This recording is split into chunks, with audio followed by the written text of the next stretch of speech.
can draw the Bohr-Rutherford atomic structure of an atom. So we can take the atom sodium and its atomic number is 11. So the Bohr model consists of different orbits. First is nucleus, second one is K shell, K L M N. K shell can accommodate 2 electrons, L shell can accommodate 8 electrons, M shell can accommodate 18, 32 and so on. Maximum number of electrons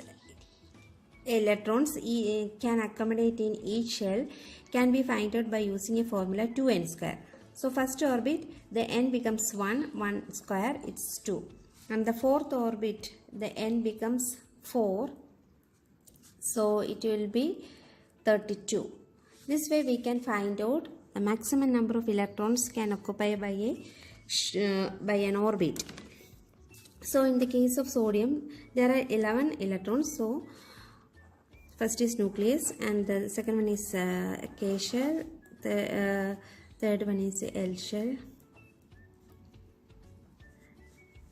and K, L, M. M shell has only 1 electron. So the total is 8 plus 2, 10 plus 1, 11. But in the case of potassium and its atomic number is 19, in that case, first is nucleus, the second one is K shell 2, L shell K8, L, M shell, 8 plus 2 is 10. The balance is 9, but we can't put 9 here because it is outermost shell. So outermost shell should not occupy more than 8 electrons. So we can put only 8 here. Then the extra 1 we have to put in the N shell 1. So this is the structure of potassium.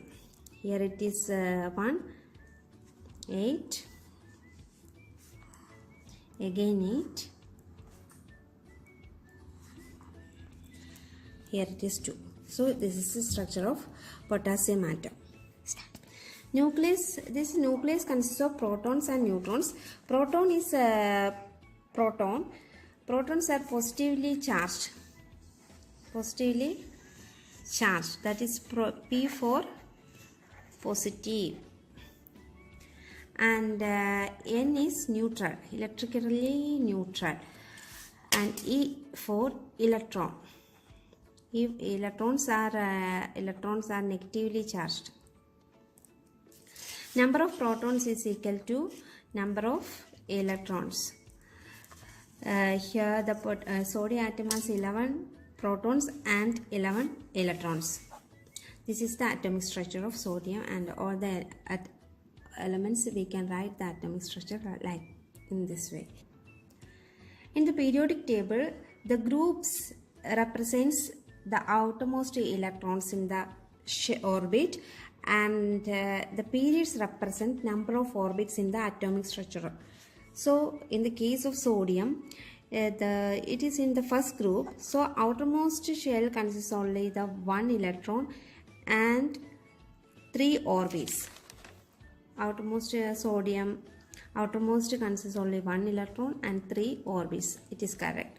In the case of potassium, it is also in the first group. So the outermost shell consists of 1 electron and it has 4 orbits because it is in the fourth period. So the potassium has 4 orbits. 1, 2, 3, 4. So from the periodic table we can understand that too. Another thing is SPDF are subshells of KLM shell.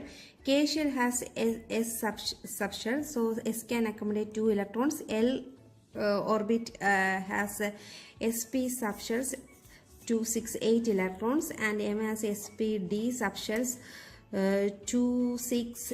D can accommodate 10 electrons, so total 18, and N orbit has SPDF subshells. S can accommodate 2 electrons, P6, D10 and F14, F for 14. So total 32, and it goes like in this way. Now we can write the electronic configuration of an atom. Electronic configuration, for writing electronic configuration, we can use this code SPDF 1 2 3 4 5 6 7. 1s, 2s, 2p, 2s, 2p, 3s, 3p, 3d, 4s, 4p, 4d, 4f, 5s, 5p, 5d, 5f, 6s, 6p, 6d, 6f, 7s, 7p, 7d, 7f. Now cancel this way.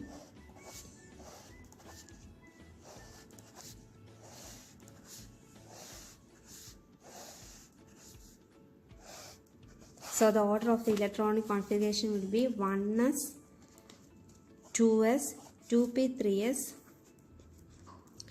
3p, 4s, 3d, 4p,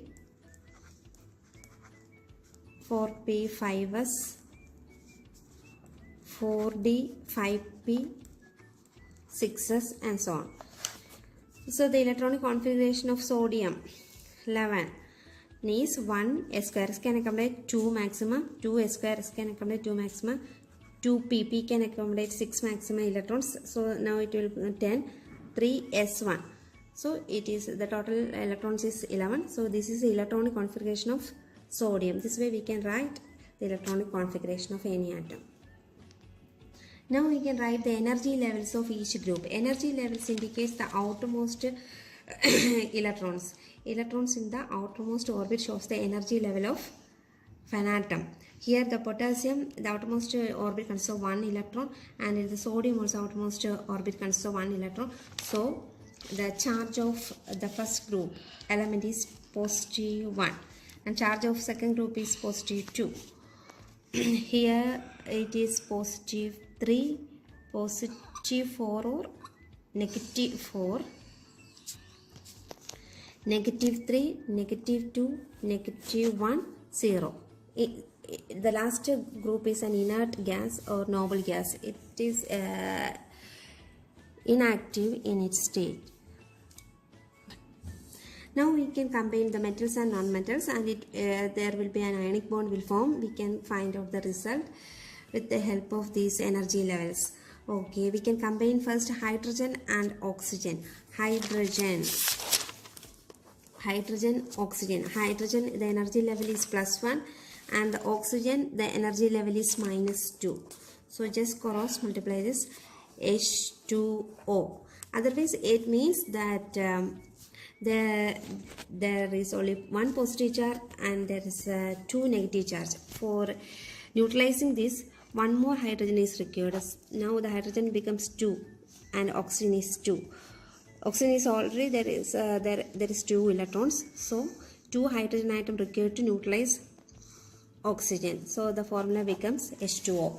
Now we can consider sodium and chlorine. Sodium, the energy level is sodium is +1, and the chlorine energy level is, chlorine is atomic number is 17, so it is in this group and its energy level is -1. So just cross multiply 1 1 sodium chloride. So there is one positive atom and one negative atom. So we can easily cancel each other. Now we can write the equation of aluminium oxide. Aluminium and oxygen. The energy level of aluminium is 13 is the atomic number of aluminium. So the energy level of this group is +3. We can write +3 here. And oxygen, the energy level of oxygen is -2. So just cross multiply this. It will become Al2O3. Oxygen is -2. We know